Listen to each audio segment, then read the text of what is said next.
Hello, everyone. Welcome to another video by Astropath, which is Jennie Day of HiddenPathAstrology.com, and myself, Laurie of astrolore.org. Today, we're doing something a little bit different. We're going to talk about rulerships. Is that what we're talking about today, Jennie? Let me be clear. Yes, we are talking about rulerships, and we are in particular going to have a little discussion about the modern and the ancient rulers and what we both use in our personal practice, and then just give you some examples. So give you something to think about how you want to use rulerships. Yeah, rulerships are a really interesting thing to talk about. And before we do that, why don't you, as you're watching this, like our video, subscribe to our video, share it with others, find us on our websites. And yeah, thank you for all of that.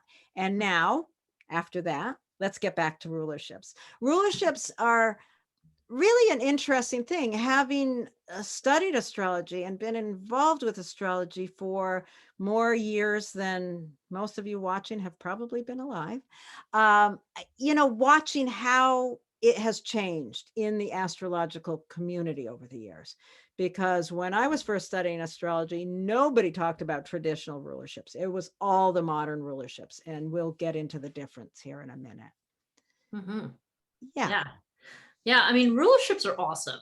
What are they? What does it mean? I mean, in the simplest terms, I think it's just the connection between the planets and the signs. Yeah. Each planet has a rulership over one or more signs. And again, that's partly dependent on which system you're using.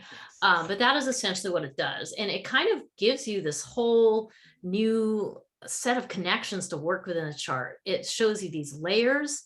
Yeah. I think the author Alan Oken talks about the labyrinth of the astrological chart. And when you use rulerships, it kind of starts giving you the way to follow those threads throughout the chart. And it kind of brings the whole thing to life in a new way, and helps you see patterns that are repeating. I think that's another really important value.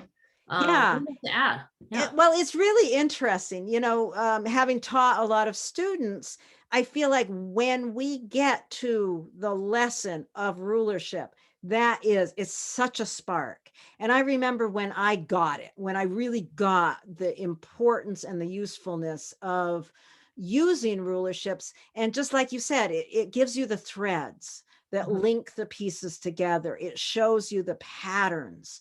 And it's really powerful what rulerships bring to the chart. And when you first start like working with it and trying to make sense of it and trying to follow those lines, it feels complicated. Like anything, when you're first learning it, it feels complicated. After a while, your brain just will automatically make those connections and make those lines. And it's very, very powerful in understanding what's really going on in a natal chart. Yeah, because the other piece it brings in, for those of you who've studied your planets, you studied your signs, and then you study the houses, right. It starts showing you what areas of life these things are going to pop up. These themes are popping up in, and the rulerships really just kind of, I do think of it almost like a really elegant cobweb where you kind of see, oh, this connects to this and this, that, and oh, this is why the sun is doing that because it's in charge of this area of life. Right. It really starts bringing some new life into it. So, yeah, cool. Okay, so now what are the rulerships? What planets are ruled by what? And what's the difference between the modern and the traditional rulerships? So that's what we're going to talk about next. Yeah. Do we want to bring up the image now, or are we ready for that? Sure. Why not bring up the image with how about the one with the modern rulers on there too, so we can kind of show the difference. Oh, okay. You got it. The one with both. Okay, here's the one with the traditional rulerships. Let's look at this first, and then we'll open up the next one that shows the modern as well. Okay. So the thing that's really awesome with the way we have this set up is you look up here, you see the sign Leo and the sign Cancer. Leo is ruled by the sun and Cancer is ruled by the moon. The sun only rules Leo. The moon only rules Cancer, right? That's right. But those aren't even planets. Those are what we call the lights. Then Yeah. when you get down into the planets themselves, what we're using here with the traditional method is just the visible planets, which goes through Saturn. So Mercury rules Virgo and Gemini. Venus rules Libra and Taurus. Mars rules Scorpio and Aries. Jupiter rules Sagittarius and Pisces. And Saturn rules Capricorn and Aquarius, right? Mhm. Yeah, nice graphic. This really, nicely sums it up. So you can kind of see these associations right away. Yeah. So basically, I mean, this came about when the sun was given to Leo and the moon to Cancer, because in the northern hemisphere, those are the two brightest signs at the brightest time of year in the northern hemisphere. And so they were given to the two lights, the two brightest things in the sky. And then Mercury was assigned the next two closest ones because Mercury is only one sign away from the sun at any given time. Venus is only 2 signs away at any given time. So Venus is given the next 2 designations of Libra and Taurus. And then it went out like that. Mars is next. So that's the next 2. Jupiter ruling Pisces and Sagittarius. And then Saturn's the furthest away from the sun. So it's the coldest and darkest time of the year. According to this one particular doctrine, there's probably some other reasons why some of these delineations happen, but for now, that's the basic understanding. And I think it really shows you a nice symmetry here. Yeah, it's very elegant. It's a very elegant, very simple system. Each of the 2 lights each hold 1 sign, and each of the other visible planets hold 2 signs going out in the same way that they do from the sun. Yeah. So yeah, that's a very elegant way of looking at it. And then we discovered Uranus in what year was it? Uranus was discovered in 1781. And Neptune was discovered in 1846. And Pluto 1930. So when these 3 outer planets were discovered, astrologers kind of scrambled to give them a rulership, right? Yeah, like it. So what we ended up with in modern astrology is what we've got here. And I've got this set up exactly the same way. I added extra color, which probably just confuses things, but no, it looks good. But what I did here is Pluto in the modern system. Pluto rules Scorpio, Uranus rules Aquarius, and Neptune rules Pisces. And that is very much how I grew up, how I studied it. I never imagined Mars ruling Scorpio or Saturn ruling Aquarius or, Jupiter ruling Pisces. I never even imagined that as I was learning this. So it's been an interesting journey to come to it. Learning, really bringing in the traditional rulerships has really deepened and broadened my understanding of those signs. Has it for you also, Jennie? Yeah, it's been an interesting journey because like you, I studied with you first, and like you, I took these on board as the modern rulers. Right. And I've only come around to the ancient rulers just recently in my own practice, really just because of things that I learned and things that I came to understood. It wasn't, and just the more that I listened to other things like that, it just kind of opened my mind. And at this point, I really am using mostly the ancient rulers. But yeah, that's kind of how I feel about it. But I also want to get across, and I know we both want to get across, like, there isn't necessarily a wrong and a right. The really important thing is for everybody to learn all the pieces and then do what works for you. And there's different contexts in which these different things can be useful. But if it's okay with you, Laurie, I'd like to add a little more about just the origins of the outer planet. Oh, absolutely. Okay. I would appreciate that. Okay, cool. So just briefly, because this is a big topic, so we don't want to get too crazy with it. But Uranus was discovered in 1781. That was a time of a lot of change going on. It was the age of enlightenment and reason. A lot of scientific inventions had happened before that. And there were 2 major revolutions that are associated with Uranus, is the American Revolution and the French Revolution, that were both in those times, 1776, 1789.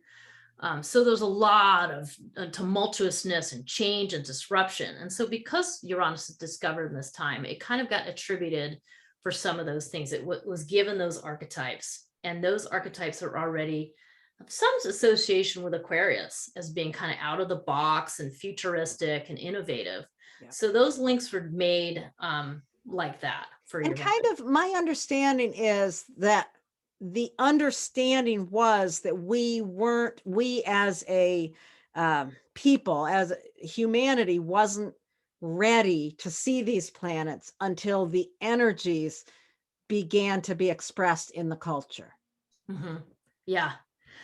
And also what's fascinating, which I also think is super cool, is that these planets are not named by astrologers. They were named by scientists. They were named by people who are not, sort of giving into the astrology way of looking at things. And so I love the synthesis of, they were named by these other things, but then these other entities in our culture, but yet in astrology, they've come to mean they have this body of knowledge associated with them. I just think that's pretty cool. Yeah. It's pretty fascinating. So, yeah. So Neptune was discovered in 1846, and it really correlated with the whole kind of age of romanticism, of transcendentalism, and theosophy, which I always think is hard to say, like theosophy. But anyway, it kind of came about in those times, and it was a little bit of a rejection of some of the scientific, and was bringing in like spiritualism and the occult and these more kind of esoteric things that were going on. And I mean, there was an emphasis on raised consciousness, on elevating emotions to a more important status where before they had been just kind of looked down on. So that was kind of Neptune's gig. Yeah. Which sounds very Piscean. Yeah, exactly. It ties in with the ocean and this much larger body of knowledge. So it just got linked to. So that's why it linked to Pisces. Yeah. It's fascinating. So, and then the last one is Pluto, which some modern astrologers also associate Pluto with Aries. I'm just going to put that out there. I never have, but it's kind of an interest, just so you know, that was an association. But Pluto discovered in 1930, where after World War I, so the development of the atomic bomb started happening in this time, not to mention the first release of that. Really got associated with this destruction in a lot of ways, but also ideas of regeneration, new birth, life that comes about after everything's kind of being decimated, like brand new life that can embody whole new things. So it's intense. I mean, Pluto's intense, but it got associated with those things as right around those world wars. And Scorpio, of course, is one of the most maybe misunderstood signs in the horoscope, perhaps, or something, but it's pertaining to those deep, buried issues that are underwater and hard to see. So it kind of naturally got correlated with it. Yeah. And the problem with bringing those three planets and putting them into, being designated to these particular signs is you lose the elegance of the original system.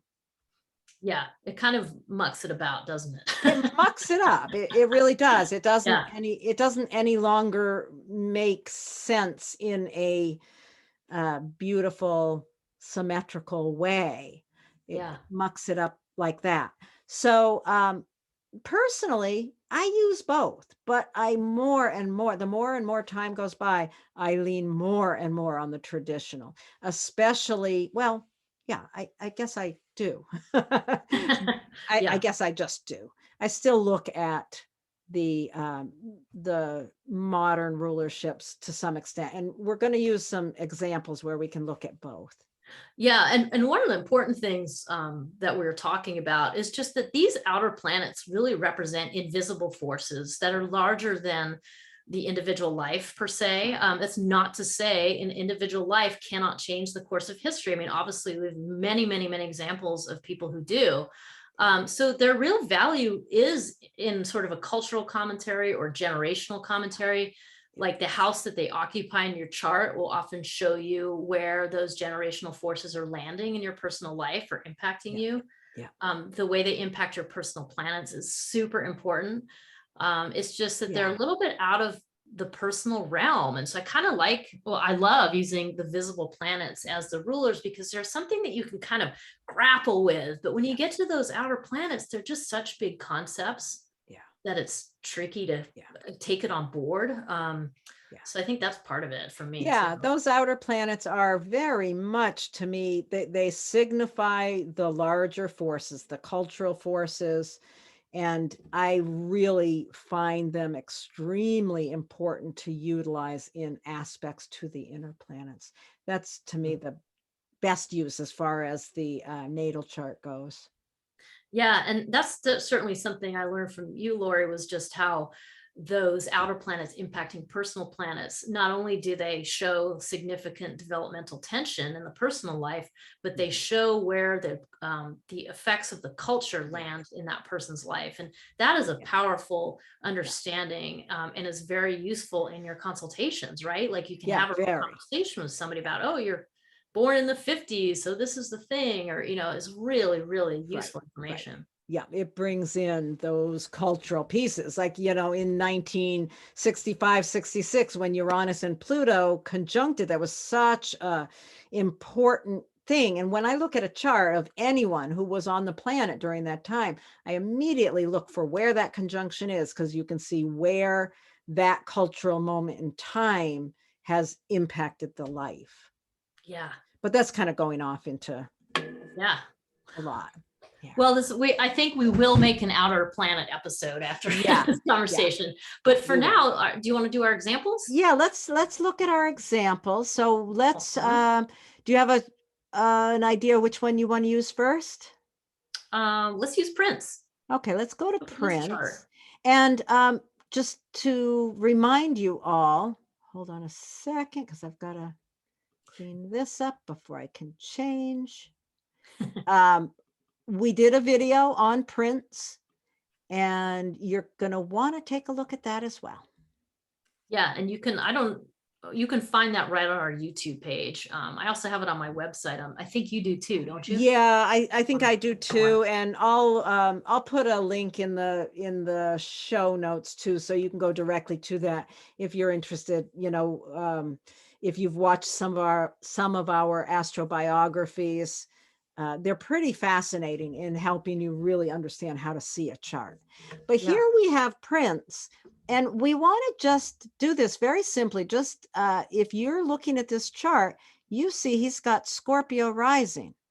So the first thing, or one of the very first things you're going to think about in looking at a chart, is the rising sign and what planet rules it. So in this case, are you going to use modern, or are you going to use the traditional? And let's think about the difference between the two. Okay. First of all, let's think about if we're using modern rulerships. Here we've got Pluto conjunct the midheaven. Well, that's appropriate for Prince, isn't it? Sure is. Can't deny it. We can't just throw out the modern rulers, because they are significant. And in a cultural manner, his career was very culturally significant in a huge way. Yeah. So that's pretty clear that can be part of the picture. Yeah, and having Pluto right by the midheaven, you can bring in those Pluto significations, the sexuality, the empowerment, the idea that he disrupted, he made changes to the recording industry that affected things and did not sit well with people, because this is a very powerful aspect, and it goes against the face of these very powerful corporations that were in charge of recording. So I don't, and you can learn more about that part of the story from the video, but it's fascinating. His what he did to the culture of the music industry. I think that's really spoken to with that Pluto there. Do you want to go right to Mars now? Sure. Okay. So now if we're looking at it in terms of the traditional rulership, we're going to look at Mars. And Mars is at 0 degrees Aries. Now, what is the importance of 0 degrees Aries? Well, it's the Aries point. It's like the cardinal point on a compass. It's like true north, essentially. So it really shows up. It pops up very brightly, Yeah. very loudly. Yeah. And for Mars to be in Aries at that point, that is an extremely loud statement.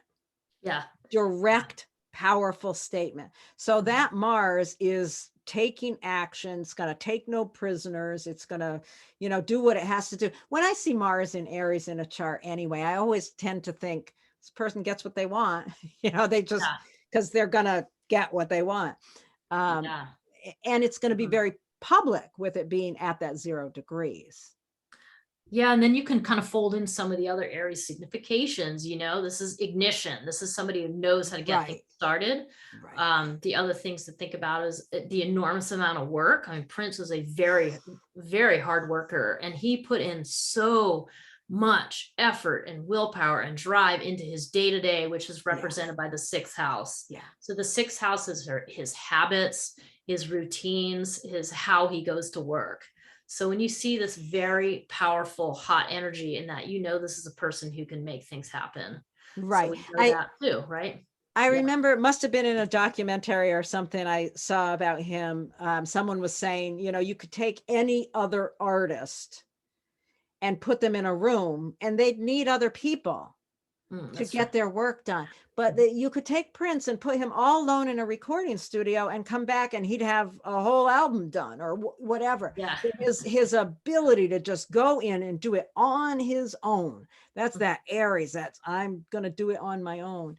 And it's tied into that Mercury Yeah. with a sextile, which just is the opportunity, the potential of just opening up this voice. Mhm. It's Yeah. very The sextile shows you the opportunity, right? So it really right. links like his ability to go to work, do the hard work day to day, and then not be afraid to speak out, in the against other people's shared values, like just Right. saying, hey, I don't care if this disrupts you, this is what I'm doing. And he just has this ability to do that, and the gift of the gab, because he's got Gemini there, Yeah. where he's just able to say, well, this is what I'm doing, this is how I'm doing it, so like it or lump it, and really not have that be a problem. You see it's a little bit stickier though when we compare it to Pluto, right? Right. Yeah. You're So, talking about the aspects to that Pluto, right? yes. Yeah, Yeah. well, Pluto squares that Mercury Yeah. Hmm. and opposes the moon. So there's a T square involved with that. Hmm.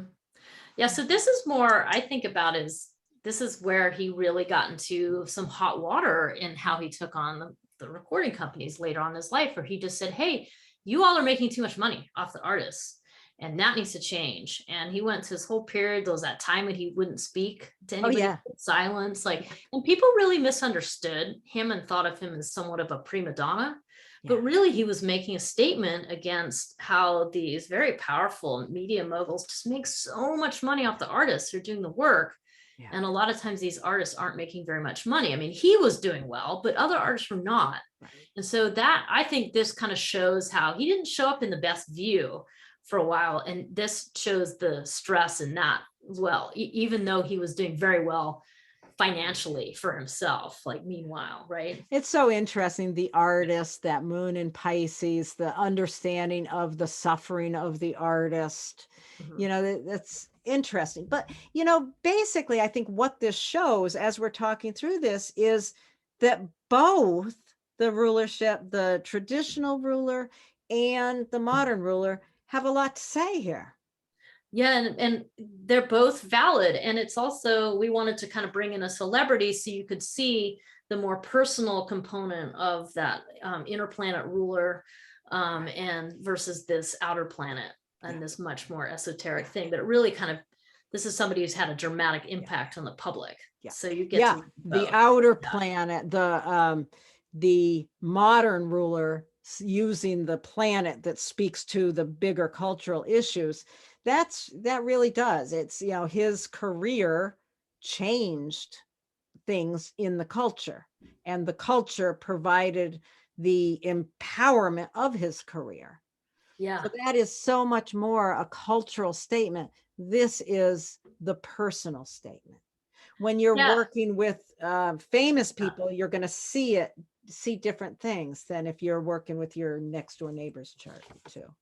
Yeah. And I mean, really, this shows you the complexity of life, that there's these complex layers, but also that you could essentially get similar information. It might not be the depth of information, but you will get similar information about how both rulers contact Mercury. They're different types of contacts, but the most important thing is to know both rulers contact Mercury. So we know this person's voice is going to be very powerful. So no matter which one you Absolutely. use, you're going to get the information you need. And that's one of the beauties of astrology, right?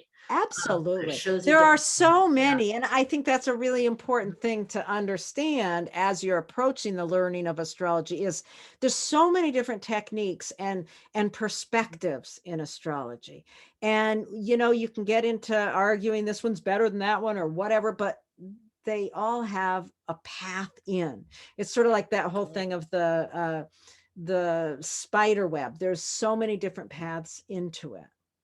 Yeah, and I think the important thing is use your own critical thinking, Right. find the thing that works for you, and do what works for you, but stay open to other people's ideas because it's not a right or wrong situation. Yeah. So, should we look at our other chart? Yeah, let's look at our other chart. Okay.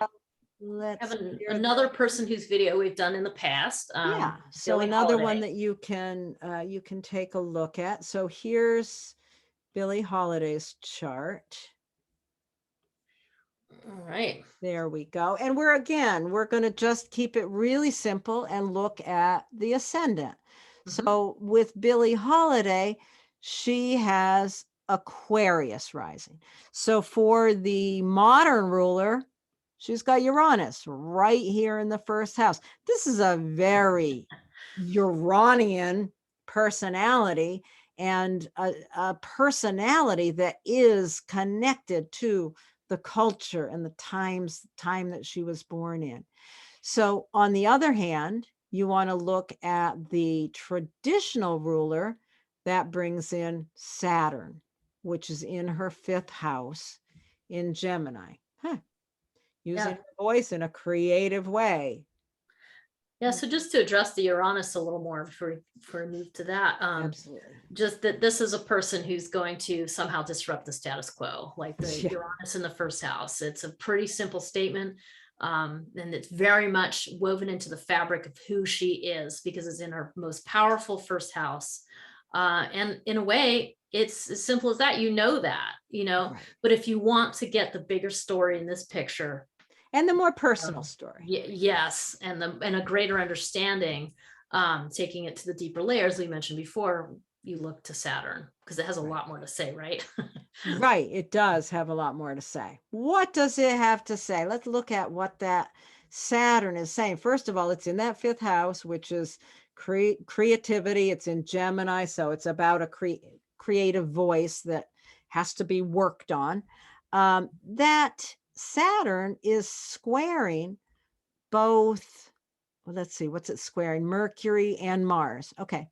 Squaring both Mercury, Together. Mars, and Chiron. Yeah. Okay. So, I mean, first of all, just think about Saturn. Oof.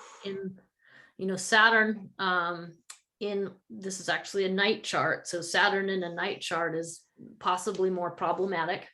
And you have Saturn in the fifth house of creativity, of playfulness. So this is a way that seriousness is brought into this place that's meant to be about creative pursuits, and also brings in a sense of conservatism to a risk-taking area of life. So there's a little bit at odds here. There's something that is presenting a challenge or a block to how she wants to express herself.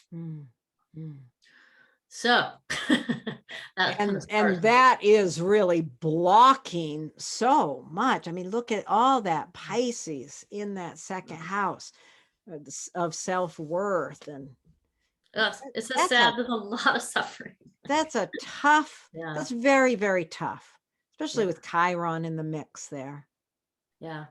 But it also, that Saturn square, I think about some of her work, that song that she got in so much trouble about, what was it called? The Strange strange fruit. fruit. Yeah. Strange fruit. You know, you think about the suffering that she was expressing, that Mhm. Mars and Pisces and Chiron, that suffering, her whole self-worth was wrapped up in the suffering that she was so aware of. And she had to bring that out. Yeah. That I mean, it's square aspect demanded that she do the work to bring that to the table. Yeah, it's Mm. just so intense. And I mean, for those of you too who don't know much about her life, again, watch the video. But she had this song, Strange Fruit, that she played that was very triggering to the white establishment, we'll say. Yeah. But it just I mean, that was all of that soulfulness wrapped up in that. But she had a lot of addiction problems. I mean, this Yeah. is not, Yeah. she was not really able to overcome those self-worth issues. She was able to be the artist and suffer for her art and bring it to the Right. people. Yeah. But she suffered very much personally with drug addiction and just a lot of different issues around sex and abuse.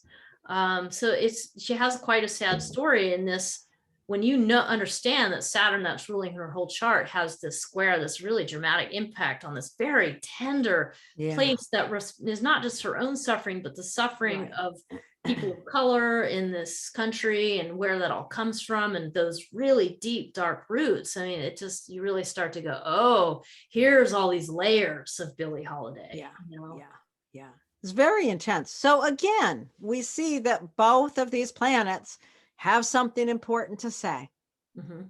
Yeah. So I guess bottom line, use both.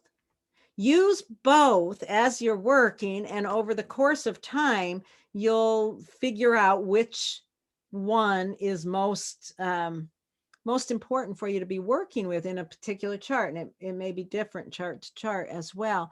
Yeah. How do you, I have a question. Okay. How do you think of this really bringing the traditional rulerships into your work? How has it changed your understanding of the signs? Oh, I mean, I think it's just made more of a direct connection for me. Like I think back to I do remember a time where I was looking at a chart with a very prominent Mars and a prominent Scorpio, and bringing the two together and having an understanding of Mars as ruling that intense amount of Yeah. Scorpio. It really just helped me understand it. And this person was having transits to that Mars while going through a big change. And it was just much more profound and clear to understand, especially Mars as being the trigger point for the Scorpio issues. And Uh-huh. it just, that's Yeah. what really kind of, I think from that chart on, I really started looking at the traditional rulers first, because it just made it, I could grapple with it better. I could have a conversation with the client better Yeah. about what was going Yeah. on. Yeah. So that was it. What It's about for you? Well, it's really changed how I understand the signs. I mean, thinking about, spending so many years thinking about Scorpio ruled by Pluto, it's like you just have this sense of Scorpio being all that dark, hidden stuff. And yet bringing Mars to the conversation, just, I don't know, it takes Scorpio out of a place where it felt stuck. I don't know how to even Mm, articulate it, but I know when I work with a chart that has a lot of Scorpio, I have a very different feeling about it. I have less, it just feels a little less dark and more like it has the ability to act on that darkness. It brings mhm. more action to the conversation. Yeah, and I think it also helps you understand the scorpion as what represents Scorpio, one of the symbols of Scorpio, where the scorpion has, this like battle armor. I mean, it's suited up for Right, protection, right. and it's got soft innards because it's a water sign, and so it kind of helps you understand like that more warrior aspect of Scorpio, but for a purpose, not just to be Right. destructive or something like that. But yeah, I do agree with that. Absolutely. I think it really brings Yeah. new life to it. And I think with all of them, when I think about Pisces, and having grown up with Neptune as the ruler, bringing Jupiter in, again, it brings more hopefulness, more expansive ability to Pisces. It's not just, I don't know, it expands the possibility of the sign. Yeah. Yeah. And the hardest one for me to grapple with initially was thinking about Aquarius being ruled by Saturn. Yeah. And yet, one of the things that I always struggled with in, long before I started thinking about the traditional rulers, I always struggled with this oddly conservative edge to people who have super strong amounts of Aquarius. It's like there is something in that Aquarius that goes into, you always think of Aquarius as being really unusual and quirky and out there, but they get out there and then they hold the line. It's like the line is just different. Yeah. I don't know if I'm articulating this in a way that even makes much sense, but was it you that said a lot of um, uh, I don't know, Aquarius can be very, people think of Aquarius as freedom and all this great stuff, but there's also a perversion to that can be very Yeah. dark. Yeah, there's a lot of there is definitely some Aquarius stuff in with the Nazis, the rule of Nazis, That's different Nazis charts, so it does. I mean, yeah. I remember once hearing about, I think, just to give credit, this is from the Astrology podcast, but I remember hearing about how Saturn ruling Capricorn and Aquarius, like that Saturn ruling Capricorn, it's everything inside the wall, and that Saturn ruling Aquarius is what is outside that wall, but there's Huh. still a wall. And like, so inside you have Okay. Capricorn, like rules and structure and whatever. But even when you go outside of the walled city, you still have rules and structure and convention that are somewhat guiding that exploit out of those walls. And then when you Right. get too far, then you can get into those, like if you get, really, really, really far away where there's no rules apply at all, I think you can get into the more negative manifestations. Uh-huh. But it's fat. I mean, I agree with you. It took a while, and like, still looking at Billy's chart here, it took a while to kind of really grasp Saturn as ruling Aquarius, because you don't want to kind of equate the two. But I think that if you work with it and give it a chance, Yeah. it has some really interesting depth to offer. Yeah. Yeah. Yeah. Aquarius is a interesting sign, and it's not, so many people grew up with that silly song, The Age of Aquarius, and, think of Aquarius as being all about enlightenment. But boy, there's a strong edge in Aquarius, and, it is a fixed sign. Yeah. I think the other thing that's really important to think about is we are in a time where Saturn's in Aquarius, and we've seen Saturn go through Capricorn with the pandemic, and now it's been in Aquarius, and we are seeing it is bringing a lot of stuff about questioning ideology and changing the structure underneath it. I mean, you can't quite separate it from, it is in a square with Uranus, but I think it's really important to think of that and look at the different things that are coming up. This like staunch devotion to these ideals of keeping certain group of people in power, and to the exclusion of everyone else. I mean, that is an Aquarian, that is a Saturn in Aquarius theme, I would say. Absolutely. Okay. We're done with Billy. Yes. Yes, we are. Okay. So anything else we want to say? I think bottom line, play with this. With the charts that you work with, think about it, think about what works, and use both until you are really comfortable using both, and you'll see that it just opens up more doors of awareness toward the charts you're looking at. Yeah, well said. Great. Thank you, Jenny. We'll talk again. Thanks, Next Laurie. time, maybe we'll do one on houses. Yes. Okay. That's what we talked about. All right. Thank you, All right. everybody. Take care. Bye. Thanks, Laurie. Bye.